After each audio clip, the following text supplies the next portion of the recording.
இயேசு கிறிஸ்துவின் திவ்ய நாமத்தினால உங்கள் ஒவ்வொருவரையும் வாழ்த்தி வரவேற்கிறேன். ஹல்லேலூயா. கர்த்தர் நல்லவர். ஹல்லேலூயா. ரொம்ப ரொம்ப நல்லவர். எவ்வளவு நல்லவர்? ரொம்ப ரொம்ப ரொம்ப ரொம்ப நல்லவர்.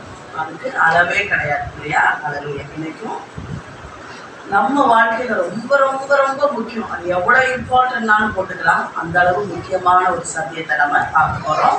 இதுல நிறைய வசனங்கள் இன்னைக்கு நம்ம பார்க்க வேண்டியது இருக்குது. அதனால எல்லாம் ரெடியா இருந்துக்கலாம். கொஞ்சம் இதெல்லாமே நோட் பண்ணிக்கோங்க. வீட்டில் நீங்க பொறுமையா எடுத்து வாசிங்க. 1 யோவான் 4:18. 1 யோவான் 4:18 நம்ம எல்லாம் சபையா சேர்ந்து சிஸ்டர் வாசிப்பாங்க. அதுக்கப்புறம் நம்ம எல்லாம் சேர்த்து வாசிக்கலாம். புதிய ஏற்பாட்டில் 329வது பக்கம். அன்பிலே பயம் இல்லை, பூரண அன்பு பயத்தை புறம்பே தள்ளும்.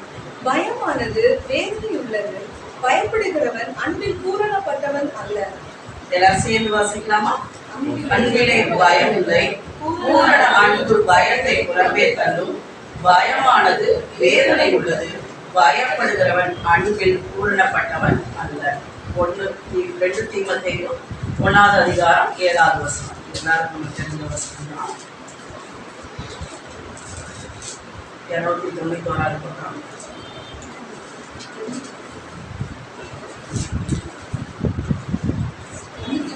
2 தீமோத்தேயு 1:7. தேவன் நமக்கு பயமுள்ள ஆவியை கொடாமல் பலமும் அன்பும் தெளிந்த புத்தியுள்ள ஆவியையே கொடுத்திருக்கிறார். எல்லாம் சேர்ந்து வாசிக்கலாமா? தேவன் நமக்கு பயமுள்ள ஆவியை கொடாமல் பலமும் அன்பும் தெளிந்த புத்தியுள்ள ஆவியையே கொடுத்திருக்கிறார். ரோமர் 8:15.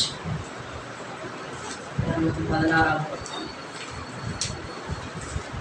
அந்தபடி திரும்பவும் பயப்படுகிறதற்கு நீங்கள் அடிமைத்தனத்தின் ஆவியை பெறாமல் அப்பா பிதாவே என்று கூப்பிட பண்ணுகிற புத்திர சுவிதாரத்தின் ஆவியை பெற்றீர்கள்.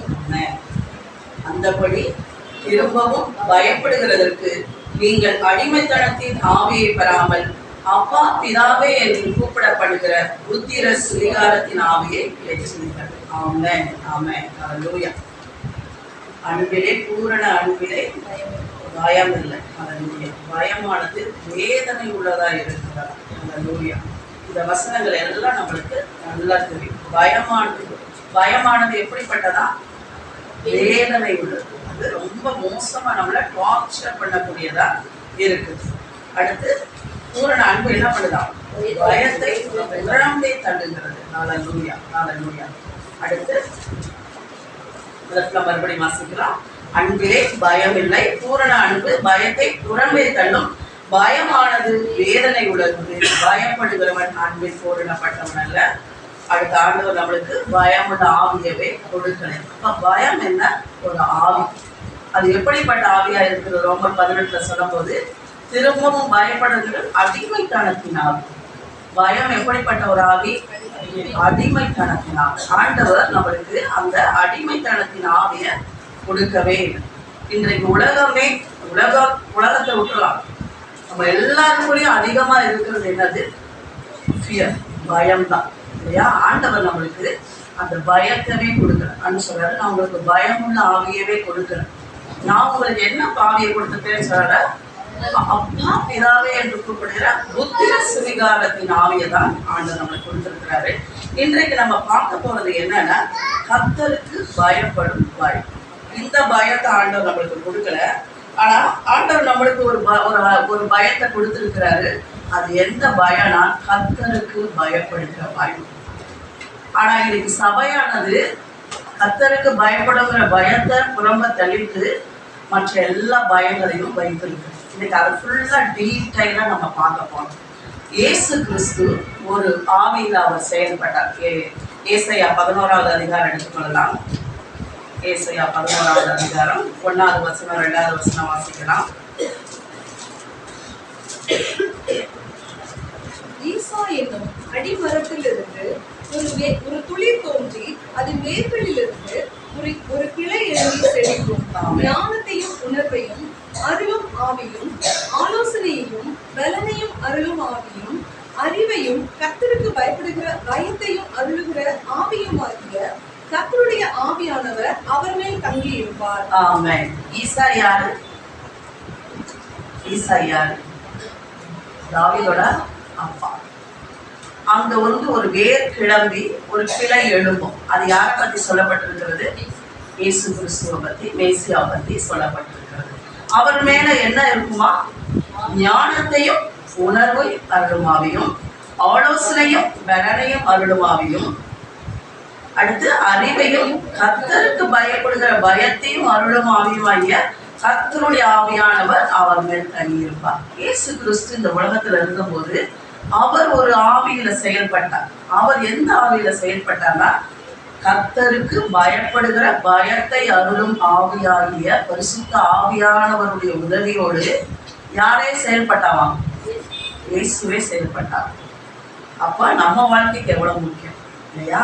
அதுதான் ரொம்ப முக்கியம். அந்த நம்ம முதல்ல படிச்ச அந்த பயம் உள்ளது, அந்த என்னது இதுல பயமானது, வேதனை உள்ளது. அது ஆதாமுடைய பயம். அது முதலாம் ஆதாமாகிய அவனுடைய பயம். அவன் தேவனை குறித்து சரியான விதத்துல அவன் அறிந்து கொள்ளாததினால் உண்டான தவறான புரிந்து கொள்ளுதல், ஆண்டவரை கொடுத்த தவறான புரிந்து கொள்ளுதனால வர்றதுதான் பயம். அந்த பயத்தை குறித்து ஆண்டவர் இந்த இடத்துல சொல்லல. கர்த்தருக்கு பயப்படுகிற பயத்தின் அருளும் ஆவியாகிய பரிசுத்த ஆவியானவருடைய உதவியினாலதான் இயேசுவானவர் இந்த உலகத்துல வாழ்ந்தார். அல்லேலூயா. அந்த ஆவியை தான் நம்மளுக்குள்ளேயும் இருக்கணும்னு ஆண்டவர் விரும்புகிறார். இன்றைக்கு அந்த கர்த்தருக்கு பயப்படுகிற பயம் அப்படின்னா என்ன அப்படிங்கிறத தான் ஃபுல்லா நம்ம பார்க்க போறோம். கர்த்தருக்கு பயப்படுகிற பயம், the fear of the Lord. இதுதான் முக்கியமான காரியம். கர்த்தருக்கு பயப்படுகிற பயம் அப்படின்னா என்ன அப்படின்னா, இயேசு கிறிஸ்து எப்படி பிதாவிற்கு அவர் வாழ்ந்தாரோ, அவர் எப்படி ஆதாம போல அவர் வாழ்ந்தாயோ, என்ன பிதா அடிச்சுவார், அவருடைய எண்ணங்கள் எல்லாம் நான் பயந்து ஒளிந்து போயிருக்கிறேன், நீர் கொடுத்த இந்த ஏவாள் நாள் தான் எனக்கு வந்துச்சு இப்படின்னு குற்றம் சொல்லுகிற அந்த ஆவியில ஆண்டவர் செயல்படல. இயேசு அப்படி எதுவும் பயந்து வாழ்ந்தாரையோ, பிதா என்ன ஏதாவது செஞ்சிருவாரா, பிதா என்னது என்ன, அவருக்கு இருந்த சந்தோஷம் என்னன்னா, 3வது வசனம் வாசிப்போம். கர்த்தருக்கு பயப்படுதல் அவருக்கு உகந்த வாசனையா அவர் தமது கண் கண்டபடி நியாயம் தீர்க்காமலும் தமது காது கேட்டபடி தீர்ப்பு செய்யாமலும். அதோட நிறுத்திக்கலாம். கர்த்தருக்கு பயப்படுதல் அவருக்கு உகந்த வாசனையா இருந்துச்சு, டிலைட்டா இருந்துச்சு, அப்படியே பரவசமா இருந்துச்சு. இயேசு கிறிஸ்துவுக்கு கர்த்தருக்கு பயப்படுகிறது அது எப்படி இருந்துச்சா? சந்தோஷம் எப்படி இருக்குதா? உகந்த வாசனையா மீன்ஸ் அதுக்கு அவருக்கு ரொம்ப பரவசம். அதுதான் அவருடைய உச்சகட்டமா. அதுல இருந்து அவர் செயல்பட்டதுனாலதான் என்னென்ன காரியங்கள் அவருடைய வாழ்க்கையில நடந்துச்சோ அதெல்லாம் நம்முடைய வாழ்க்கைக்கு உரித்தாகிறதா இருக்கிறது. இன்றைக்கு நம்ம எப்படி பயப்படுறோம் அதை முதல்ல நம்ம தெரிஞ்சுக்கணும். நம்ம எல்லாம் எப்படி பயப்படுறோம்னா, சட்ட திட்டங்கள், நியாய பிரமாணங்கள் அப்படிங்கிற ஒரு பயத்துலதான் நம்ம எல்லாம் பயப்படுறோமே தவிர்த்துட்டு ரியலா கர்த்தருக்கு பயப்படுற பயத்துல சபையானது எப்படி இன்னைக்கு நம்மளை கண்ட்ரோல் பண்ணி வச்சிருக்குன்னா, ஆண்டவர் வந்துருவார், உன்னை கடிஞ்சிருவார், புல்டோசர் வேலை வச்சு உன்னை ஏற்றி தள்ளிடுவாரு இப்படிங்கிற பயங்கரமான பயங்கள், தேவையில்லாத பயங்கள் எல்லாம் வச்சுதான் இன்னைக்கு சபையானது கண்ட்ரோல் பண்ணுது. அது வேதனை உள்ளது. அதுல நீ ஆண்டவர்கிட்ட உங்களால சந்தோஷமா இருக்க முடியாது இல்லையா? எப்பயுமே எனக்குள்ள ஒரு பயம் இருந்துச்சுன்னா ஆண்டவர் கிட்ட நான் சந்தோஷமா நெருங்க முடியாது. அந்த உறவுல உண்டாகிற அந்த வெளிச்சம் தான் என்னை அவர்கிட்ட நிறைவா கொண்டு போகும். இயேசு கிறிஸ்து அவருக்கு அந்த கர்த்தருக்கு பயப்படுகிற பயமானது அவருக்கு சுகந்த வாசனையா இருந்துச்சு. இந்த பயம் தான் நம்மளுக்குள்ள இருக்க வேண்டிய பயம் சொல்லுது. அதே 4:17 வசனம் வாசிக்கலாம். நியாயத்தீர்ப்பு நாளிலே நமக்கு தைரியம் உண்டாயிருக்கத்தக்கதாக அன்பு நம்மிடத்தில் பூரணப்படுகிறது. ஏனென்றால் அவர் இருக்கிற பிரகாரமாக நாமும் இவ்வுலகத்தில் இருக்கிறோம்.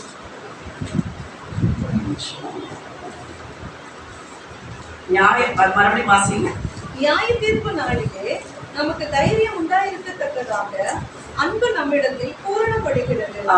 நியாய தீர்ப்பு நாளிலே நமக்கு தைரியம் உண்டாயிருக்கத்தக்கதாக அன்பு நம்மிடத்தில் பூரணப்பட்டிருக்கிறது. இந்த நியாய தீர்ப்பு நாளில காரியங்களை குறித்துதான் சபையானது இன்னைக்கு கர்த்தருக்கு பயப்படுற பயம் அப்படிங்கிற ஒரு இடத்துல கொண்டு வந்து வச்சு, வேண்டிய பயத்தை உள்ள வைக்காம வேண்டாத பயங்களை உள்ள வச்சு இது பண்ணுது. ஆனா அன்பானது, பூரண அன்பானது என்னதுன்னா, தேவையான பயத்தை உள்ள கொண்டு வருது, தேவையில்லாத பயத்தை வெளியே வெளியே தள்ளுகிறதா இருக்கிறது. கர்த்தருக்கு பயப்படுகிற பயம் அப்படின்னு அந்த பேஸ் எங்க இருந்து ஆரம்பிக்குதுன்னா, தீமையை வெறுப்பதை கர்த்தருக்கு பயப்படுகிற பயம். முதல்ல அங்கதான் ஆரம்பிக்குது. தீமையை வெறுப்பதே கர்த்தருக்கு பயப்படுகிற பயம். நியாய தீர்ப்பை குறித்தான பயம் கிடையாது, அதனால உண்டாகிற பயங்கள் கிடையாது. அது எப்படி என் லைஃப்ல இருந்ததே நான் உங்களுக்கு அதை விளக்கி காட்டுறேன், உங்க லைஃப்ல அது புரியும். நானும் கிறிஸ்தவ அந்த ஒரு சபையில வளர்ந்தனால எப்பயும் அந்த வருகையை குறிச்சும் அவர் வந்தா எப்படி நடக்கும், அவருடைய அன்பை குறிச்சு நான் ரொம்ப கேள்விப்பட்டதே இல்லை. கேள்விப்பட்டேன், ஆனா அந்த அளவு எனக்குள்ள அது உள்ள போகல. ஆனா அவருடைய நியாய தீர்ப்பும் பயமும் என்னைக்குமே என்னையும் அவரை ரொம்ப தூரமா தான் வச்சிருந்துச்சு. எனக்கு ஆண்டவர்னாவே பக்கத்துல போக பயமா இருக்கும். அது கம்யூனியன் எடுக்கிறதுல ஒரு உசுறு போய் வந்த மாதிரி இருக்கும். அதுல அந்த அந்த அளவு அப்படி பரிசுத்தமா இருக்கணும். அது என்னன்னே சொல்லி கொடுக்காம வெறும் மேலோட்டமாவே இந்த நியாய தீர்ப்புகளையே சொன்னனால அதுல எனக்கு ரொம்ப ஞாபகம் இருக்கு. நான் 12th ஸ்டாண்டர்ட் படிக்கும் போது, அப்போ அந்த கன்வென்ஷன் டைம்லாம் ரொம்ப மோஸ்ட்லி, ஏன்னா அது எல்லாரும் வெளியாட்கள் எல்லாம் வரனால வருகையை குறித்து ரொம்ப சொல்லுவாங்க. அப்போ சொன்னாங்க, அது எப்போனா 92, நான் +2 படிக்கும்போது 92. அப்போ ஆண்டவர் வந்துருவார், அவ்வளோதான், இன்னும் கொஞ்ச நாள் தான் இருக்கு. நான் நினச்சிட்டேன் 1 வீக் தான் இருக்குன்ட்டு. அதுக்குள்ள வந்துட போறாரு, அந்த கடவுள் நம்மளை புஷ்பேத் போறாங்க சொன்னோடனே அவ்வளோதான், இங்கே வந்துட போறாருன்ட்டு நான் என் ஃப்ரெண்ட்ஸ் எல்லாம் கூப்பிட்றேன். நான் லஞ்ச் சாப்பிட்டதே கிடையாது அந்த டைம்ல. எல்லாரையும் கூப்பிட்டு வச்சு வாங்க போய் ஜோ. ஆனால் ஆண்டவர் நன்மை தான் செஞ்சாரு. நம்ம பாவங்களை எல்லாம் அறிக்கை செஞ்சிருவோம், ஆண்டர்கிட்ட ஜோ பண்ணிடுவோம், மன்னிப்பு கேட்டுருவோம். நம்ம சீக்கிரம் ஆண்டவர் வந்துட போறாங்க. நம்ம எல்லாம் நம்ம ஒரு ஃப்ரெண்ட்ஸ் கூட விட்டு போயிடக்கூடாது, நம்ம எல்லாரும் பரலோகம் போயிடுவோம், இல்லாட்டினா நம்ம நரகத்துக்கு போயிடுவோம் அப்படின்ட்டு லஞ்ச் டைம்ல எல்லாம் நாங்கள் போய் அழுது ஜோம்பணும். எங்க பாவங்களை மன்னிச்சிருங்க, என்ன பாவம் செஞ்சோன்னு தெரியாது, ஆனா மன்னிச்சிருங்க அப்படின்னு சொல்லிட்டு. இது அறியாமை, இந்த பயம் இது ஆண்டவர்கிட்ட நெருங்க செய்யவே இல்லை. ஆனா கொஞ்ச நாள் கழிச்சு, ஆனா செய்யற தவறுகளோ துணிகரங்களோ செஞ்சுட்டு தான் இருந்தோம். அப்போ அதுல ஒரு விடுதலை இல்லை. பூர்ண அன்பு பயத்தை புறம்ப தள்ளுன்னு சொன்ன மாதிரி இல்லாம எங்களுக்கு பயம் இருந்தது. எதன் நிமித்தம் பயம் இருந்தது? நரகத்துக்கு போயிடக்கூடாது. ஆனா அவரை குறித்ததான பயம்ங்கிற ஒரு எப்படின்னா அது தவறான பயமா இருந்தது. ஆண்டவர் நியாயம் பண்ணிடுவாரு, இது என்ன இவ்வளவு தூரம் ரட்சித்தாரு, அந்த ஒரு காமன் சென்ஸ் இல்லை. அவர் ஜீவனையே கொடுத்துட்டாரு நான் ரட்சிக்கப்படும்படி. அவரே தன்னை எல்லாவற்றுக்கும் எல்லாம் மாட்டிட்டாரு. அப்புறம் எப்படி அவர் என்ன நரகத்துல தள்ளுவார் இல்லையா? அவர் அவ்வளவு அன்பின் தேவனா எனக்கு உள்ள நான் எல்லாவற்றிலும் நான் ஜெயம் பெறணும்னு ஒரு பெரிய காரியத்தோட திட்டத்தோட வந்துட்டு எல்லாரையும் பிடிச்சி ஜெயிலுக்குள்ள போடுறது அவருடைய திட்டம் இல்லையா? அதுக்கப்புறம் அந்த மெச்சூரிட்டி. ஆனா அந்த பயங்கள் எனக்கு ரொம்ப நாள் இருந்துச்சு. கல்யாணம் ஆகி நிறைய நாளே அந்த பயம் இருந்துகிட்டே தான் இருந்துச்சு. ஒரு நாள் நான் ஒரு மீட்டிங்கு, நான் கான்செப்டிங்கு நான் போயிருந்தேன். அப்போ அவர் பேசிட்டு இருந்தார். அவர் உன்னுடைய அப்பா, அவருக்கும் உனக்கும் எந்த டிஸ்டன்ஸும் கிடையாது, ஒரு துளி கூட கேப் கிடையாது. நீ அவர்கிட்ட தாராளமா போகலாம், நீ அவர்கிட்ட தாராளமா போய் எதுவா இருந்தாலும், ஈவன் நீ தப்பே, அதுதான் என் உயிர் பிடிச்சிச்சு. நீ எவ்வளவு பெரிய தப்பே செஞ்சிருந்தாலும் நீ அவர்கிட்ட போகும்போது அவர் உன்னை நிச்சயமா உன்னை பிள்ளையதான் எடுத்துப்பாரே தவிர்த்துட்டு உன்னை ஒரு நாளும் புறமேத்த அந்த வார்த்தை. அதுதான் அந்த பூரண அன்பு என்னுடைய பயத்தை புறம்ப தனிச்சு. அடுத்த ஆண்டவர் வருவாரா வரமாட்டாரா, என்னை கைவிடுவார், எனக்கு நல்லா தெரியும். தேவன் ஒரு நாளும் என்னை கைவிட மாட்டார். ஹல்லேலூயா. அந்த மாதிரி ஒரு பயந்து போய் அடுத்து அப்படி ஒரு ஜெபம் நான் பண்ணதே கிடையாது. அப்படிப்பட்ட என்னது சுவிசேஷம் அந்த மாதிரியான செய்திகளை கேட்கும் போது எனக்கு பயம் வந்ததே கிடையாது. ஆனா இதுதான் பூரண அன்பு, இதுதான் கர்த்தருக்கு. இப்போ என்ன ஆச்சுன்னா அந்த தவறு, அதுதான் இதுல என்ன ஒரு பெரிய டிஃபரன்ஸ்னா, அப்ப பயப்படன்னு சொல்லிட்டு எல்லா தவறுகளும் செய்து கொண்டே தான் இருந்தேன். ஆனா இன்னைக்கு அந்த அன்பானது எந்த தவறும் அன்னைக்கு சான்ஸே கிடையாது. எங்க அம்மா ரொம்ப ஸ்ட்ரிக்ட். ஒரு படமே நாங்க பார்க்கவே முடியாது. தெரியாம போய் அந்த ஒரு படமும் நான் பார்ப்பேன், கண்ணு மூடிட்டே பார்த்துட்டு வந்து சேர்ந்துருவேன். ஏன்னா ஆண்டவர் பார்த்துக்கிறாருன்ட்டு பாதி படத்துக்கு மேல கண்ணு மூடிடுவேன். பயம் வந்துடும், ஐயோ ஏசப்பா பிடிக்காதது செய்யறோம், பாதி படம் கண்ணை மட்டும் பாதியில வெளியே வந்துடும்.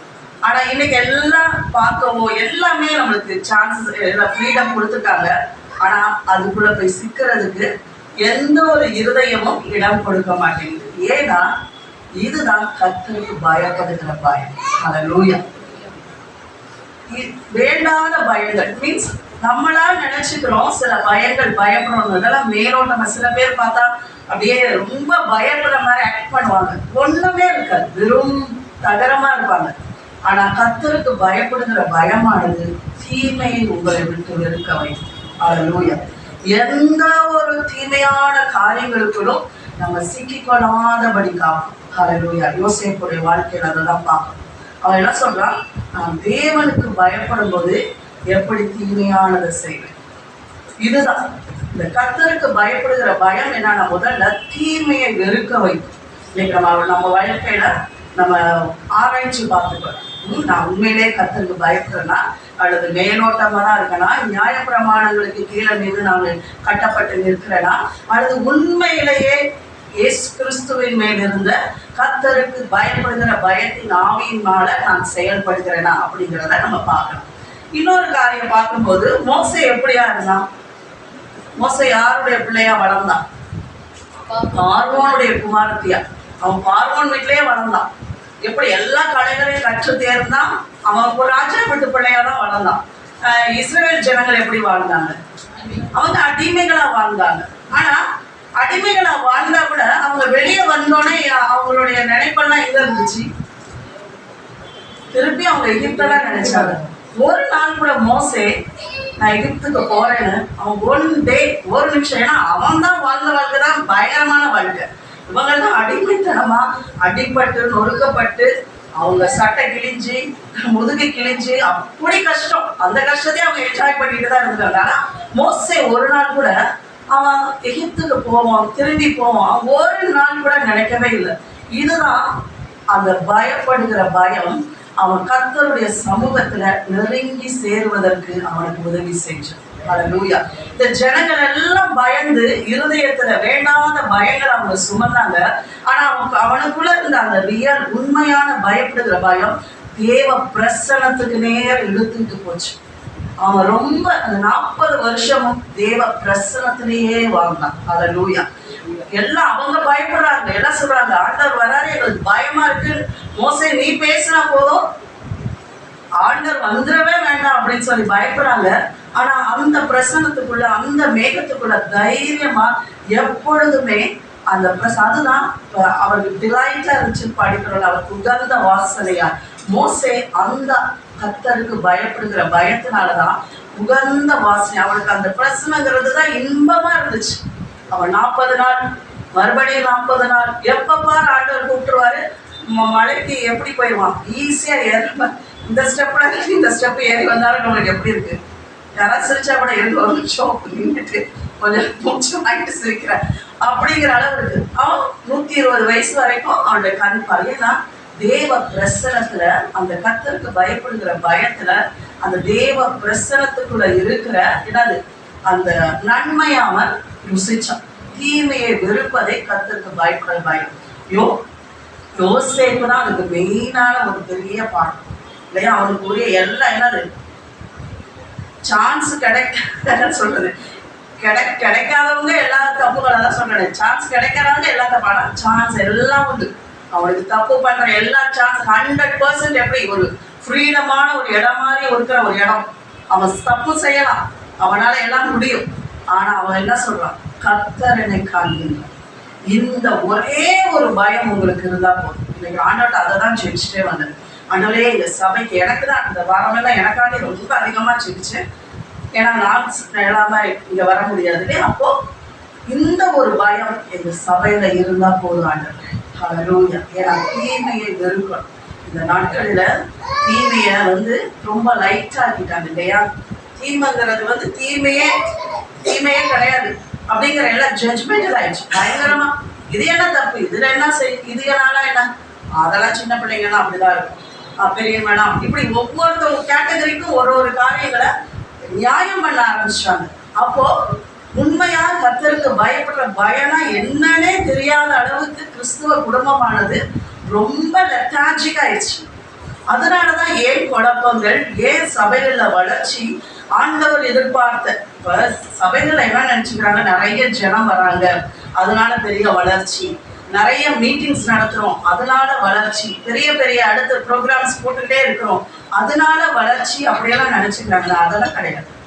அந்த சபையில் இருக்கிற ஜனங்களுக்கும் தேவனுக்கும் உள்ள தொடர்பு எப்படியா இருக்கு, பர்சனலா அவங்க வாழ்க்கையை எந்த அளவுல அவங்க அனுபவிச்சு இருக்கிறாங்க அப்படிங்கிறது தான் ஒரு சபையுடைய ஒரு காரியத்துடைய நன்மையான காரியமா இருக்குது. அடுத்து நம்ம வாசிக்கலாம் சங்கீதம் 25:12-15 வரைக்கும். சங்கீதம் 25 எடுத்துக்கோங்க. கர்த்தருக்கு பயப்படுகிற மனுஷன் எவனோ அவனுக்கு தாம் தெரிந்து கொள்ளும் வழியை போதிப்பார். அவன் ஆத்துமா நன்மையில் தங்கும், அவன் சந்ததி பூமியை சுதந்திரித்துக் கொள்ளும். கர்த்தருடைய ரகசியம் அவருக்கு பயந்தவர்களிடத்தில் இருக்கிறது, அவர்களுக்கு நம்முடைய உடன்படிக்கையை தெரியப்படுத்துவார். ஒரு காரியத்துக்காகவே கர்த்தருக்கு நம்ம பயப்படணும். ஆண்டவர் என்ன சொல்றாரு? கர்த்தருக்கு பயப்படுகிற மனுஷன் எவனோ அவனுக்கு தாம் தெரிந்து கொள்ளும் வழியை போதிக்கிறார். ஹல்லேலூயா. மோசேக்கு அதை தான் செஞ்சார். அவர் தெரிந்து கொண்ட வழியை போதித்தார். நீங்க கானான் தேசம் போக வேண்டும் என்பது தேவனுடைய தெரிந்து கொள்ளுதலா இருந்துச்சு, அது மனுஷனுடைய தெரிந்து கொள்ளுதல் இல்லை. அது ஆண்டவர் அவர்களுக்காக வைத்த பிளான். அதை ஆண்டவர் என்ன பண்ணாரு? போதித்தார். கர்த்தருடைய ரகசியம் அவருக்கு பயந்தவர்களிடத்தில் இருக்கிறார். ஹல்லேலூயா. அப்புறம் அவர்கள் தம்முடைய உடன்படிக்கையை தெரியப்படுத்துகிறார். கர்த்தருக்கு பயப்படும் போது எவ்வளவு நன்மைகள் உண்டாகுது பாருங்க. ஹல்லேலூயா. இந்த ஒரு காரியத்து மேல கைகளை வச்சுக்கோ. ஆண்டவரே, இப்படிப்பட்ட எல்லா நன்மைகளும் எனக்கு உண்டாகல. எல்லாம் ஒரு நிமிஷம். இன்னைக்கு ஒவ்வொரு காரியத்துக்கு நம்ம செபிக்க போறோம், ஒவ்வொரு பாயிண்டையும் எடுக்க போறோம், ஒவ்வொரு காரியத்துக்கு நம்ம அப்படியே செபிக்க போறோம். ஹல்லேலூயா. இது வெறும் ஒரு பிரசங்கம் கேட்கிற நாளாய் மாத்திரம் இல்லை, தேவனோடு நம்ம அவர் சொன்ன நன்மைகள் எல்லாம் நம்ம பெற்றுக்கொள்ளும்படியாக ஆண்டவரே உங்களுடைய ரகசியம் என்னோடு உண்டாயிருக்கட்டும் ராஜா. நீங்க போதித்து நடத்துகிற காரியங்களை நான் அறிஞ்சு கொள்ளணும்பா. உங்களுடைய உடன்படிக்கையை நான் தெரிந்து கொள்ளணும்பா. உண்மையிலிருந்து அந்த பரிசுத்த ஆவி ராஜா, கர்த்தருக்கு பயப்படுகிற ஆவி என் மேல அமரட்டும் ராஜா. ஆண்டவரே, எங்க சபையில் உள்ள ஒவ்வொருவரின் மேல அமரட்டும் ராஜா. சிறு பிள்ளைகள் மேல அமரட்டும் ராஜா. எங்க சந்ததியின் மேல அமரட்டும் ராஜா. இங்க இருக்கிற எல்லா வயதானவர் மேல அமரட்டும் ராஜா. ஆண்டவரே, வாலிப பிள்ளைகள் மேல அமரட்டும் ராஜா. ஒவ்வொரு குடும்ப தலைமை மேல அமரட்டும் ராஜா. ஆண்டவரே, ஒவ்வொருவரின் மேலும் அந்த கர்த்தருக்கு பயப்படுகிற பயத்தின் ஆவி அமரட்டும் ராஜா. உங்களுடைய ரகசியம் எங்களோடு இருக்கட்டும் அப்பா. உங்களுடைய போதனை எங்களோடு இருக்கட்டும் ராஜா. உங்களுடைய உடன்படிக்கையின் சத்தியம் எங்களுக்குள்ள விளங்க செய்யுங்கப்பா. ஹல்லேலூயா. எங்களுக்குள்ள இருக்கிற வேண்டாத பயங்கள் நீங்கட்டும் ராஜா. நியாய பிரமாணத்தை குறித்த தேவையில்லாத பயங்கள் நீங்கி இன்றைக்கு பூரண அன்பானது எங்களுக்குள்ளே இருக்கிற வேண்டாத பயங்களை எடுத்து தேவையான பயங்களை உண்டாக்குள்ளே வைக்கட்டும் சுவாமி. ஹல்லேலூயா. ஹல்லேலூயா. Thank you Jesus. நம்ம கர்த்தருக்கு பயப்படும் போது மற்ற எதை குறித்து பயப்பட அவசியம் கிடையாது. ஆனா நம்ம கர்த்தருக்கு பயப்படாத போது எல்லாத்தையும் குறித்து பயப்படும். எல்லாத்த குறித்து ஒரு பயம் வரும். என்ன ஆகும், ஏது நடக்கும், அப்படி அது மாதிரி சரியான காரியங்களை தெரிந்தெடுக்கிற அந்த ஒரு தெரிந்து நம்மளுக்குள்ள இருக்க குழப்பமா நம்ம இருக்கும். கர்த்தருக்கு பயந்தனா நம்ம எதை குறிச்சு பயம் கிடையாது. ஏன்னா அவர் எனக்காக இருக்கார். இதுதான் கர்த்தரை குறிச்ச எனக்கு பயம். அவர் எனக்காக இருக்கிறார். அவர் எனக்காக யாவையும் செய்து முடித்திருக்கிறார். அவர் என் வாழ்க்கையில என்ன வந்தாலும் அவர் பார்த்துக் கொள்ளுவார். நான் மனுஷனை நம்ப தேவையில்லை. ஆண்டவர் கர்த்தருடைய வசனம் சொல்லுது, மனுஷனுக்கு பயப்படுகிற பயம் கண்ணியை வருவிக்கும் இல்லையா? இன்னைக்கு நிறைய மனுஷனுக்கு பயப்படுகிற பயம் கண்ணியை வருவிக்கும்னா என்னது? உங்களை வாரி விட்டுருவோம். அதுதான் கண்ணினா என்னது? உங்களுக்காக வைக்கிற பொடி போய் சிக்கினீங்க, நிச்சயம் மாட்டினீங்க. அதை தான் சொல்றேன். இல்லை மனுஷனுக்கு பயப்பட அவசியம் இல்லை, பிசாசுக்கு பயப்படவே தேவையில்லை. ஆனால் இந்த பிசாசை குறிச்ச பயமானது பயங்கரமான. அவன் தான் பெரிய சர்வ வல்லமை மாதிரி எதை பண்ணிடுவான், அதாவது எதாவது பண்ணுவான். ஆண்டோடைய பிள்ளைகள் மேலே அவனுக்கு தொடர்றதுக்கு அதிகாரமே கிடையாது. அவனை குறிச்ச பயம் அவசியமே இல்லாது, தேவையே இல்லாது. அவனால ஒண்ணுமே செய்ய முடியாது. நம்மளை நிழலை கூட தொட முடியாது. நம்மளுடைய எந்த காரியத்துக்குள்ள அவனால வர முடியாது. ஏன்னா இயேசுவின் ரத்தமானது நமக்கு அவ்வளவு பாதுகாப்பானதா இருக்கு. மனுஷருக்கு பயப்படுகிற பயம் கண்ணியை வருவிக்கும். இந்த மனுஷர்களுக்கு நம்ம பயப்பட வேண்டாம். ஆனா ஆண்டவர் என்ன சொல்றாரு? அதிகாரங்களுக்கு பயப்படும் இல்லையா? அதிகாரங்களுக்கு பயப்படும். ஏன்னா அந்த அதிகாரங்கள் எல்லாம் கர்த்தரால் உண்டாக்கப்பட்ட அதிகாரங்கள். எபேசியர் நம்ம பார்க்கிறோம் இல்லையா, அதிகாரங்கள் எல்லாம் கர்த்தருக்கு உட்பட்டதா இருக்கிறது. அந்த அதிகாரங்களுக்கு பயப்படணுமே தவிர்த்துட்டு, ஆனா மனுஷர்களுக்கு பயப்படக்கூடாது. சாத்ராக் மேஷக் ஆபேத்நேகோவை நம்ம பார்த்துருக்கோம். அவங்க ராஜாவுக்கு பயப்படவே இல்லை. ராஜாவை பெயர் சொல்லி ராஜாவுக்கு 10 டேர்ம் போட்டுதான் அந்த ராஜானே சொல்லணும். அதெல்லாம் தள்ளிட்டு வேகுகாத் நேச்சாரே, உனக்கு நம்ம பயப்படணும்னு அவசியமே இல்லை அப்படின்னு அந்த ஒரு தைரியம் எங்க இருந்து வந்துச்சு? கர்த்தருக்கு பயப்படுகிற பயத்தினாலதான் தானியேல், சாத்ராக் மேஷக் ஆபேத்நேகோவுக்கு அந்த தைரியமும் நம்பிக்கையும் எங்க இருந்து வந்துச்சுன்னா கர்த்தருக்கு பயப்படுகிற பயத்தினால. ஆண்டவர் அதை நம்ம சங்கீதம் 34 எடுக்கலாம்.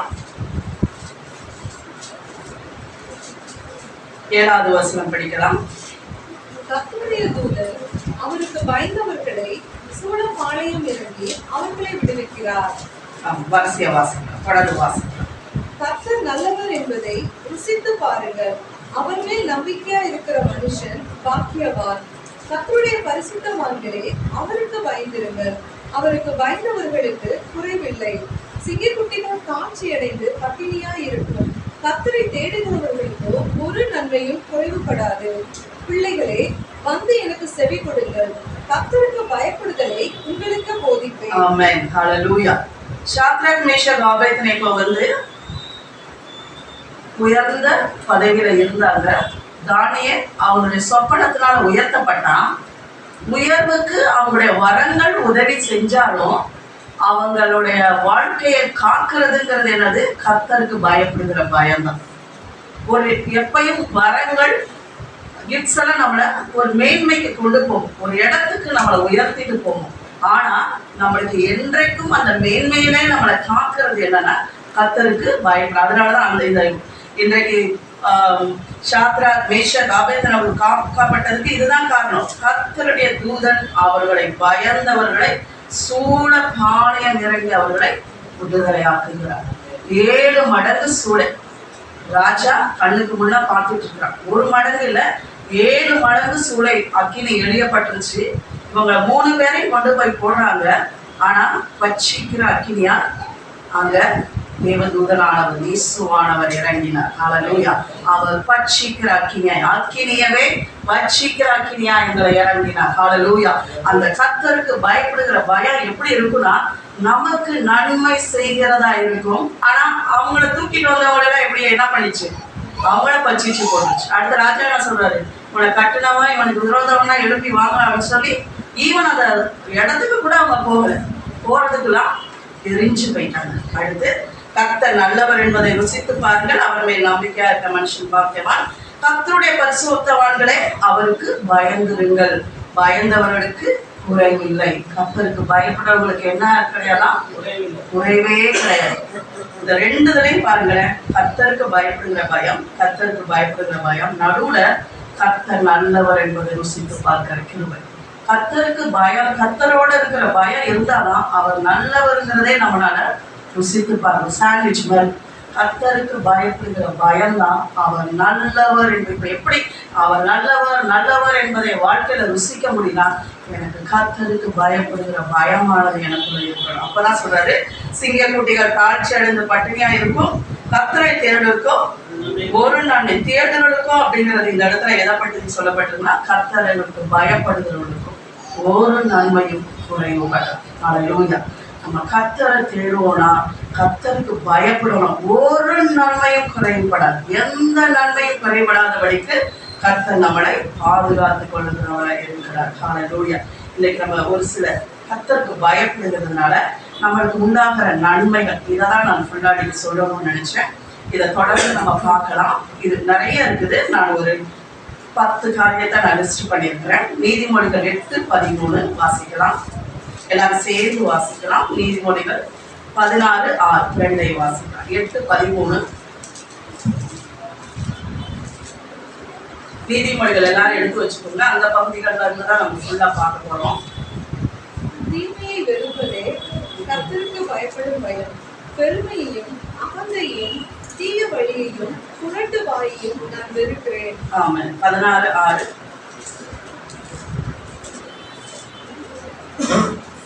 கிருபையினாலும் சத்தியத்தினாலும் பாவம் நிவர்த்தியாகும். கர்த்தருக்கு பயப்படுகிறதினால் மனுஷன் தீமையை விட்டு விலகுவார்கள். ஆமென். தீமையை வெறுப்பதே கர்த்தருக்கு பயப்படுகிற பயம். இங்க என்ன சொல்லப்பட்டிருக்கிறது?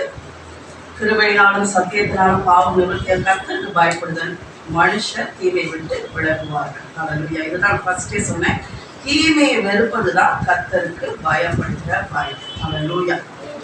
இந்த கர்த்தருக்கு பயப்பட விடாதபடி நம்ம வாழ்க்கையில் இருக்கிற காரியம் தான் 13வது வசனத்துல சொல்லப்பட்டிருக்கிறது. பெருமையும் அகந்தையும் தீய வழியும் புரட்டுவாயும் நான் வெறுக்கிறேன். கர்த்தர் வெறுக்கிற காரியம் என்னன்னா பெருமை, அகந்தை, தீய வழி, புரட்டுவாய். எப்பயுமே இந்த கர்த்தருக்கு பயப்படுகிற பயம் இல்லாதபடி செயல்படுகிறதுன்னா இந்த பெருமை, இதான் அகந்தை அப்படிங்கிறது சொல்றது. அடுத்து புரட்டுவாய், நம்மளுக்குள்ள இருக்கிறதான தீமையான பேசுகிற காரியங்கள் தான் கர்த்தர் வெறுக்கிறார். இதுதான் கர்த்தருக்கு பயப்படுகிற பயத்தை நம்ம வாழ்க்கையில தடை செய்கிற காரியங்கள். இதுதான் அப்படியே நின்று கர்த்தருக்கு பயப்பட விடாதபடிக்கு நம்மளை என்ன பண்ணுது? எதிர்த்து நிற்குது. நம்முடைய பெருமைகள், நம்முடைய அகந்தைகள், நம்முடைய தீய வழிகள், நம்முடைய புரட்டுவாய், இது கர்த்தர் வெறுக்கிறார். இப்படிப்பட்ட காரியங்கள் நம்ம வாழ்க்கையில இருக்கவே கூடாது. ஹல்லேலூயா. இந்த காரியத்துக்காக இப்ப நம்ம ஜெபிக்கணும். இந்த காரியம் தான் ஒரு மேன்மையை இன்னைக்கு நம்ம பார்க்க போகிற கர்த்தருக்கு பயப்படுகிற பயத்தினால வருகிற எவ்வளோ நன்மைகள் இருக்குது. இந்த காரியம் தடுக்கிறதா இருக்குது. ஆண்டவே என் வாழ்க்கையில இருக்கிறதான எல்லா பெருமைகள், எல்லா அகந்தைகள் இதுவரை வாயிலிருந்து வர வேண்டாம். இன்றைக்கு ஆவியானவர் நம்முடைய எல்லா இருதயத்தின் காரியங்களை நம்மளுக்கு வெளிச்சம் போட்டு காட்டுவாராக. இன்றைக்கு உதவி செய்வாராக. ஹல்லேலூயா. இந்த சபையா இந்த காரியத்துல நம்ம மனம் திரும்புவோம். ஹல்லேலூயா. அவர் விரும்புகிற காரியத்தை செய்வோம். நம்முடைய இருதயமானது சுத்தமுள்ளதாய் கர்த்தருக்கு பயப்படுகிற பயத்துக்கு நேராக வரட்டும். எல்லா பெருமைகள், எல்லா வித அகந்தைகள், பெருமை எல்லாம் எனக்கு தெரியும் அப்படின்னு எப்பயும் தலை தூக்கி எதையாவது சொல்லி பாருங்க, எனக்கு எல்லாம் தெரியும், எனக்கு எல்லாம் தெரியும். அவங்க கிட்ட கர்த்தருக்கு பயப்படுற பயமே இருக்காது. ஆனா ஆக்ஷன்ல இருக்கும். சில நேரங்கள் அவங்கள போல வாழணுங்கிற அளவுக்கு கூட அவங்க அப்படி வெளி வேஷமா இருப்பாங்க. நோ, பெருமை, அகந்தை, தீய வழி, புரட்டு நாள் ஆண்டவரே எங்களை விட்டு எடுத்து போடுங்கப்பா. எங்க வாழ்க்கையை விட்டு நீங்கி போகட்டும் ராஜா. எங்கள் வாயின் வார்த்தைகளும் எங்களுடைய இருதயத்தின் தியானங்களும் கர்த்தருக்கு பிரியமா இருக்கட்டும் ராஜா. ஆண்டவரே கர்த்தருக்கு பயப்படுகிற பயம் ஆண்டவரே உமக்கு எப்படி சுகந்த வாசனையாய் இருந்தது போல எங்களுக்கும் அப்படியாக கர்த்தருக்கு பயப்படுகிற பயம் எங்களுக்கு சுகந்த வாசனையா இருக்கட்டும் ராஜா. எல்லா தீமைகளையும் வெறுத்து தழுகிற ஆண்டவரே அந்த கிருபை எங்களுக்கு உண்டாகட்டும் ராஜா. ஆண்டவரே எல்லா தீமைகளையும், தீமை என்று எங்கள் வாழ்க்கையில வருகிற எல்லா தீமைகளையும் எதிர்த்து நிற்கிற கிருபை எங்களுக்கு கொடுங்கப்பா. சபையாகி எங்களுக்கு கிருபை செய்யப்பா, கிருபை செய்ய. Thank you Jesus. ஹல்லேலூயா. நீதிமொழிகள் 9வது அதிகாரம் 10வது வசனம் 11வது வசனம். கர்த்தருக்கு பயப்படுதலே ஞானத்தின் ஆரம்பம், பரிசுத்தரின் அறிவே அறிவு. என்னாலே உன் நாட்கள் பெருகும், உன் ஆயுசின் வருஷங்கள் விருத்தியாகும். ஆமென். 11:27. நன்மையை ஜாக்கிரதையுடன் தேடுகிறவன் தயை பெறுவான், தீமையை தேடுகிறவனுக்கோ தீமையே வரும். நம்மளுக்கு லாங் லைஃப் ஆண்டவர் கொடுக்கிறார். கர்த்தருக்கு பயப்படுறதுனால நம்மளுக்கு என்ன உண்டா? ஆயுசு நாட்கள் பெருக பண்ணுகிறார். ஹல்லேலூயா. இந்த ஞானத்துக்குரிய காரியங்கள் சிலதை பார்த்துட்டு இந்த இடத்துக்கு வருவோம். ஞானத்துக்குரிய காரியங்கள் அப்படின்னு பார்த்தோம்னா நீதிமொழிகள் 3வது எடுத்துக்கோங்க. நீதிமொழிகள் 3, 5, 6, 7 படி பார்க்கலாம். உன் சுய புத்தியின் மேல் சாயாமல் உன் முழு இருதயத்தோடும் கர்த்தரின் நம்பிக்கையாயிருந்து உன் வழிகள் எல்லாம் அவரை நினைத்துக்கொள். அப்பொழுது அவர் உன் பாதைகளை செவ்வைப்படுத்துவார். நீ உன்னை ஞானி என்று எண்ணாதே, கர்த்தருக்கு பயந்து தீமையை விட்டு விலகு. யோபு 28வது அதிகாரம் 18வது வசனத்திலிருந்து வாசிக்கலாம். யோபு 28:18.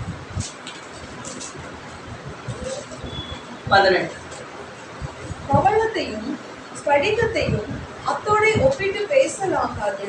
முத்துக்களை பார்க்கலும் ஞானத்தின் விலை உயர்ந்தது.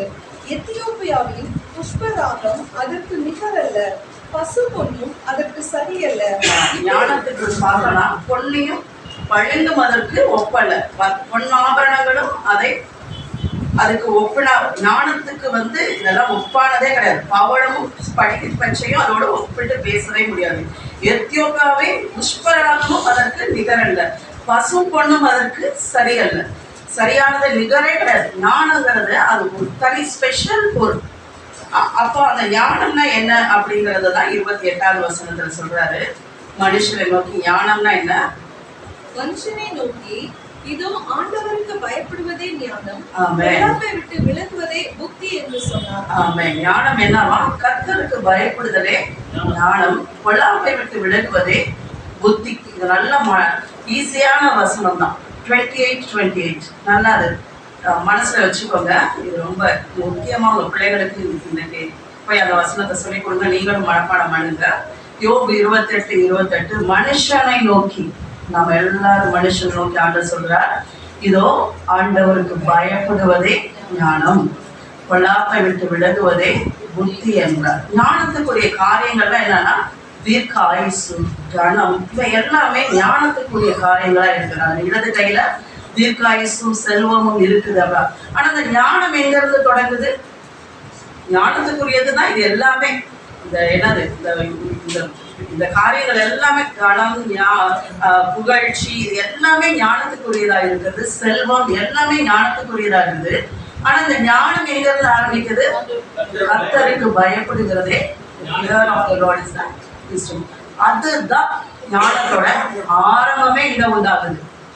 ஞானத்துலதான், இந்த கர்த்தருக்கு பயப்படுகிற பயத்துலதான் உண்டாகுது. ஹல்லேலூயா.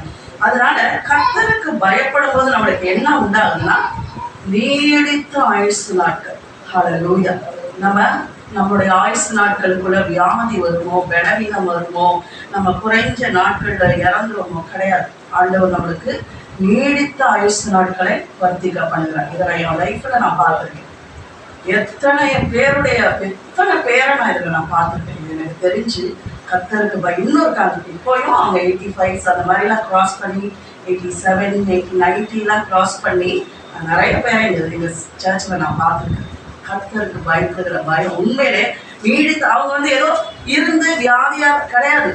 90s வரைக்குமே அவங்களாம் நல்லா வேலை செஞ்சுட்டு நல்லா காது கேட்டு கண்ணு கேட்டு நல்லா எல்லாருக்காக ஜெபிச்சு நிறைய பேருக்கு உதவி செய்து அப்படி நீடித்த ஆயுசு நாட்களோட இருந்த தேவ ஜனங்கள் நிறைய பேரை பார்த்துருக்கிறேன். நம்மளுக்கு ஆண்டவர் அதை உறுதிப்படுத்துகிறார். ஹல்லேலூயா. நம்மளும் கர்த்தருக்கு பயப்படும் போது அப்படியான நீடித்த நாட்களா இருந்து ஏதோ வியாதி கஷ்டம் நல்ல எல்லாம் பலத்தோடும் சுகத்தோடும் ஆரோக்கியத்தோடு இருக்கிற கிருபையை தருகிறார். நீதிமொழிகள் 14:2 நிதானமாய் நடக்கிறவள் கர்த்தருக்கு பயப்படுகிறார். நம்ம கர்த்தருக்கு பயப்படும் போது நம்மளுக்கு ஒரு நிதானம் உண்டாகும். எந்த காரியத்தை செயல்படுத்த வேண்டும் என்கிற அந்த ஒரு நிதானத்தை கர்த்தர் நம்மளுக்கு கொடுக்கிறார். நடக்கிறவள் கர்த்தருக்கு பயப்படுகிறார். ஆமென். ஹல்லேலூயா. தாறுமாறானவனோ அவரை அலட்சியம் பண்ணுகிறார். நிதானம் இல்லாட்டினா என்ன உண்டாகுது? தாறுமாறு உண்டாகுது. அந்த மாதிரியான தாறுமாறான நம்ம வாழ்க்கையில வராதபடிக்கு கர்த்தருக்கு பயப்படும் போது நிதானமாய் நடக்க நம்மளுக்கு கர்த்தர் கிருபை செய்கிறார். நீதிமொழிகள் 14:26 கர்த்தருக்கு பயப்படுவதற்கு அவன் பிள்ளைகளுக்கும் அடைக்கலம் கிடைக்கும். ஆமென். ஹல்லேலூயா. நம்முடைய பிள்ளைகள் சந்ததிகளுக்கும் அடைக்கலம் கிடைக்க வேண்டும் அப்படின்னா பிள்ளைகள் ஒரு பாதுகாப்பான இடத்துல இருக்கணும்னா என்னவா? கர்த்தருக்கு பயப்படும். அந்த தாய் தகப்பன் அந்த முன்னோர்கள் கர்த்தருக்கு பயந்து நடக்கும்போது சந்ததி பாதுகாக்கப்படுகிறாங்க. திட நம்பிக்கை இருக்கிறது. என்ன நம்பிக்கை? என் பிள்ளைகள் பாதுகாக்கப்படுவார்கள், அவர்கள் அடைக்கலமான பட்டணத்தில் இருப்பார்கள் என்கிற ஒரு நன்மை உண்டாகும். நம்மளுக்கு ஒரு நம்பிக்கை உண்டாகும். கர்த்தருக்கு பயப்படுறதுக்கு திட நம்பிக்கை உண்டு.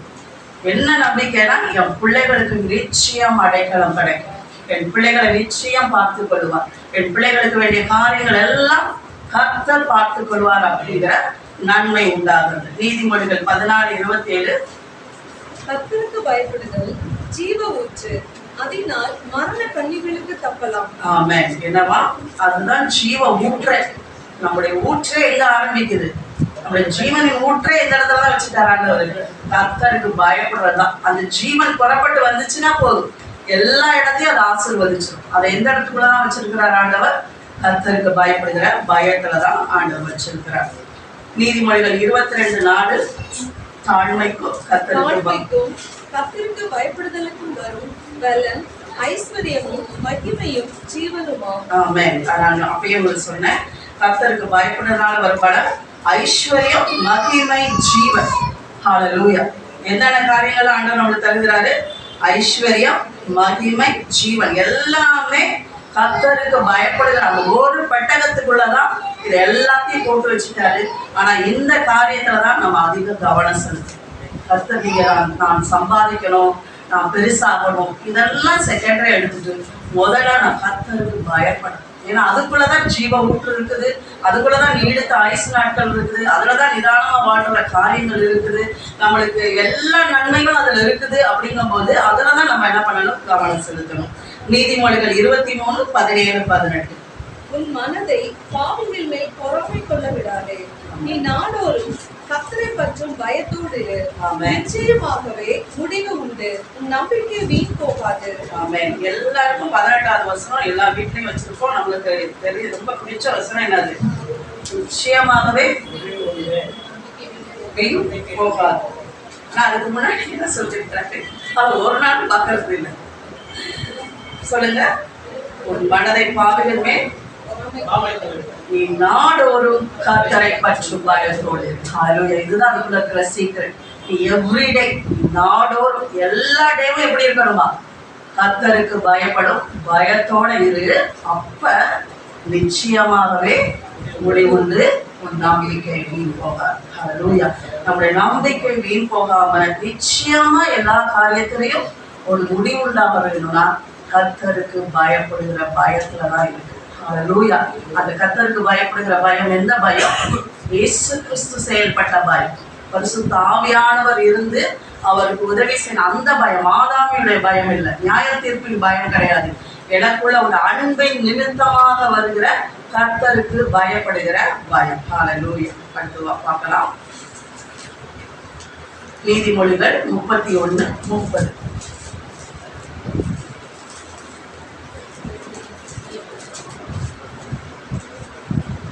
சௌந்தரியம் வஞ்சனை உள்ளது, அழகு வீண், கர்த்தருக்கு பயப்படுகிற ஸ்திரீயே புகழப்படுவார். ஆமென். அழகு, சௌந்தரியம் எல்லாமே எதுக்காக செய்யப்படுது? எல்லாம் புகழ்ச்சிக்கு தான் செய்யப்படுது இல்லையா? தானே எல்லாரும் பார்த்து அழகா ஆண்டவர் எப்படி சொல்றாரு? சௌந்தரியம் வஞ்சனை உள்ளது, அழகும் வீண், கர்த்தருக்கு பயப்படுகிற ஸ்திரீயே புகழப்படுவார். ஹல்லேலூயா. இந்த உலகம் அப்படியே மாற்றி சொல்லி கொடுக்குது. ஆண்டவர் நம்மளுக்கு சத்தியத்தை சொல்லி கொடுக்குறாரு. நீ கர்த்தருக்கு பயந்தா போதும். உனக்கு புகழ்ச்சி வேணுமா? நீ புகழ்ச்சிக்காண்டி இன்னும் தேட வேண்டாம், எந்த காரியமும் செய்ய வேணாம். கர்த்தருக்கு பயப்படு. ஆணா இருக்கட்டும், பெண்ணா இருக்கட்டும். இந்த ஸ்திரீன்னு சொல்றதால ஸ்திரீயை நம்ம ஒதுக்க வேண்டாம். எல்லா ஜென்டருக்கும் உரிமையான காரியம் இல்லையா? சௌந்தரியம் வஞ்சனை உள்ளது, அழகும் வீண், கர்த்தருக்கு பயப்படுகிற ஸ்திரீயை புகழப்படத்தக்கவர். ஹல்லேலூயா. நம்முடைய வாழ்க்கையில புகழ்ச்சியை கட்டாயம் வச்சிருக்கிறார். அது எதுனா கர்த்தருக்கு பயப்படுகிற பயத்தினால் உண்டாகிற அந்த காரியத்துலதான் ஆண்டவர் நம்மளுக்கு புகழ்ச்சியை மறைத்து வைத்திருக்கிறார். ஹல்லேலூயா. அடுத்து சங்கீதம் 128 எடுத்துக்கொள்ளலாம்.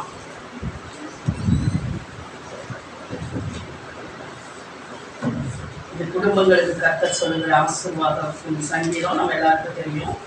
சங்கீதம் 128. கர்த்தருக்கு பயந்து அவன் வழியில் நடக்கிறவன் எவனோ அவன் பாக்கியவான். உன் கைகளின் பிரயாசத்தை நீ சாப்பிடுவாய். உனக்கு பாக்கியம் நன்மையும் உண்டாயிருக்கும். உன் மனைவி உன் வீட்டவர்களில் கண்களில் திராட்சை கொடியை போல் இருப்பாய். உன் பிள்ளைகள் உன் பந்திய சுற்றிலும் ஒலிவ மர கண்களை போல் இருப்பார்கள். இதோ கர்த்தருக்கு பயப்படுகிற மனுஷன் உச்சிதமாய் ஆசீர்வதிக்கப்படுவான். கர்த்தர் ஜீவனிலிருந்து உன்னை ஆசீர்வதிப்பார். நீ ஜீவனுள்ள நாளெல்லாம் எருசலேமின் வாழ்வை காண்பாய். நீ உன் பிள்ளைகளின் பிள்ளைகளையும் இஸ்ரவேலுக்கு உண்டாகும் சமாதானத்தையும் காண்பாய். ஆமென். குடும்பங்களுக்கு உண்டான எல்லா ஆசீர்வாதத்தையும் ஆண்டவர் எங்க வச்சிருக்கிறாரு? கர்த்தருக்கு பயந்து அவன் வழிகளில் நடக்கிறவன் எவனோ அவன் பாக்கியவான். அவனுடைய குடும்பம் எப்படி இருக்குமா? உன் கையின் பிரயாசத்தை நீ நிச்சயம் சாப்பிடும். உனக்கு பாக்கியமும் நன்மையும் உண்டாயிருக்கும். உன் மனைவி எப்படி இருப்பா? உன் வீட்டோரங்களில் கணிதரும் திராட்சை கொடியை போல இருப்பான். உன் பிள்ளைகள் எல்லாரும் எப்படி இருப்பாங்க? உன் பந்தியை சுற்றிலும் ஒளிவ மர கன்றுகளை கூட இருப்பார். இதோ கர்த்தருக்கு பயப்படுற மனுஷன் இவ்விதமாய் ஆசீர்வதிக்கப்படுவான். ஹல்லேலூயா. ஆண்டவர் பாருங்க, ஒரு இடத்தை பிடிச்சு வச்சு அதுக்குள்ள இருந்துதான் எல்லா ஆசீர்வாதத்தை ரிலீஸ் பண்ணுவார். ஹல்லேலூயா. பெரிய காரியத்தை ஆண்டவர் நம்மகிட்ட சொல்றது ஒரே ஒரு காரியம். இது எல்லா பிளஸிங்கும் இதுல பின்னாடி என்ன இருக்கு? ஒன்னே ஒண்ணுதான், கர்த்தருக்கு பயப்படுகிற பயம். இப்ப நம்ம ஒவ்வொன்றையும் தேடி அலைகிறோம் இல்லையா? பணம் வேணா பணம், புகழ்ச்சி வேணா புகழ்ச்சி அப்படின்னு சொல்ல இதெல்லாம் தூக்கி ஓரம் கட்டிட்டு ஒண்ணுல கவனம் செலுத்து, கர்த்தருக்கு பயப்படுற பயம். எல்லாமே வந்துடும். அதுதான் ஒவ்வொரு பகுதியும் ஆண்டவருக்கு நம்மளுக்கு காட்டி கொடுக்குற. சங்கீதம் 112 1, 2, 3 வாசிக்கலாம். அல்லேலூயா. கர்த்தருக்கு பயந்து அவருடைய கட்டளைகளில் மிகவும் பிரியமா இருக்கிற மனுஷன் பாக்கியவான். அவன் சந்ததி பூமியில் பலத்திருக்கும். செம்மையானவர்களின் வம்சம் ஆசீர்வதிக்கப்படும். ஆஸ்தியும் ஐஸ்வர்யமும் அவன் வீட்டில் இருக்கும். அவனுடைய நீதி என்றைக்கும் நிற்கும். மறுபடியும் எல்லாம் சேர்ந்து வாசிக்கலாமா? இதுக்குதான் மனுஷன் தேடி அலைகிறதே. ஆண்டவர் சிம்பிளா சொல்லி கொடுத்துட்டார். அல்லேலூயா. கர்த்தருக்கு பயந்து அவருடைய கட்டளைகளில் மிகவும் பிரியமாயிருக்கிற மனுஷன் அவன் சந்ததி பூமியில செம்மையான வம்சம் ஆசீர்வதிக்கப்படும். ஆஸ்தியும் ஐஸ்வர்யமும் அவன் வீட்டில் இருக்கும். அவனுடைய நீதி என்றென்றைக்கும் நிற்கும். எத்தனை ஆசீர்வாதங்கள் பாருங்க. ஹல்லேலூயா. என்னது? அவன் சந்ததி பூமியில வளர்த்திருக்கும். அடுத்து செம்மையான வம்சம் ஆசீர்வதிக்கப்படும். என்னடா இருக்குமா? ஆஸ்தி ஐஸ்வர்யம் அவன் வீட்டில் இருக்கும். அவனுடைய நீதி என்றென்றைக்கும் இருக்கும். ஹல்லேலூயா. அடுத்து சங்கீதம் 115 11, 14 வாசிக்கலாம். கர்த்தருக்கு பயப்படுகிறவர்களே, கர்த்தரை நம்புங்கள். அவரே அவர்களுக்கு துணையும் அவர்களுக்கு கேடகமுமாய் இருக்கிறார். கர்த்தர் நம்மை நினைத்திருக்கிறார். அவர் ஆசீர்வதிப்பார். இஸ்ரவேல் குடும்பத்தாரை ஆசீர்வதிப்பார். அவர் ஆரோன் குடும்பத்தாரை ஆசீர்வதிப்பார். கர்த்தருக்கு பயப்படுகிற பெரியோரையும் சிறியோரையும் ஆசீர்வதிப்பார். அவர் கர்த்தருக்கு பயப்படுகிற பெரியோரையும் சிறியோரையும் அவர் என்ன பண்றாரு? ஆசீர்வதிக்கிறார். எல்லாத்துக்குமே கீழே இருக்கிற அஸ்திபார கல் என்னன்னா கர்த்தருக்கு பயப்படுகிற பயம். ஹல்லேலூயா. எல்லா சங்கீதம் இந்த வசனத்தை எடுத்து வச்சுக்கொள்வோம். எல்லாரும் எடுத்துக்கலாம். சங்கீதம் 86, 11. சங்கீதம் 86, 11. கர்த்தாவே, உமது வழியை எனக்கு போதியும். நான் உமது சத்தியத்திலே நடப்பேன். நான் உமது நாமத்திற்கு பயந்திருக்கும்படி என் இருதயத்தை ஒருமுகப்படுத்தும். ஆமென். இதுதான் நம்முடைய ஜெபம். ஹல்லேலூயா. இப்ப எத்தனை காரியங்கள் தேவன் நம்மளுக்கு கர்த்தருக்கு பயப்படுகிறதுனால நம்மளுக்கு என்னென்ன நன்மைகள் உண்டு அப்படிங்கிற எல்லா காரியத்தையும் நம்மளுக்கு காட்டி கொடுத்தார். அதற்கு பேஸா நம்ம ஜெபிக்க வேண்டிய ஒரு காரியம் இதுதான். கர்த்தாவே, உமது வழியை எனக்கு போதியும். எல்லாம் சேர்ந்து வாசிப்போமா? வழியை எனக்கு போதியும். நான் உமது சத்தியத்திலே நடப்பேன். நான் உமது நாமத்திற்கு பயந்திருக்கும்படி என் இருதயத்தை ஒருமுகப்படுத்தும். இந்த இடத்துல என்ன சொல்றாரு? கர்த்தருக்கு பயப்பட பயணம் ஹார்ட் தான் மேட்டர்னு சொல்லி உன் இருதயம் தான் மேட்டர். எங்க இருக்குது? எல்லாம் ஹார்ட் ஒருமனப்படுது. ஹல்லேலூயா. இதுதான் தாவீது விரும்பி கேட்கிறார். ஆண்டவரே, நான் கர்த்தருக்கு பயப்படும்படி என் இருதயம் அழிஞ்சு தெரியாதபடி ஒருமுகப்படுத்தும். ஹல்லேலூயா. ஒருமுகப்படுத்துங்க. உங்களுடைய நியாயங்களை, உங்களுடைய வழியை எனக்கு போதிங்க. உமது சத்தியத்தில் நான் நடப்பேன். நான் உமது நாமத்துக்கு பயந்திருக்கும்படி என் இருதயத்தை ஒருமுகப்படுத்தும். எல்லாம் கண்களை மூடும். இன்றைக்கு ஆண்டவர் நம்முடைய இருதயத்தை ஒருமுகப்படுத்தும். ஹல்லேலூயா. நம்ம இருதயத்துக்குள்ள அந்த கர்த்தருக்கு பயப்படுகிற அந்த பயம்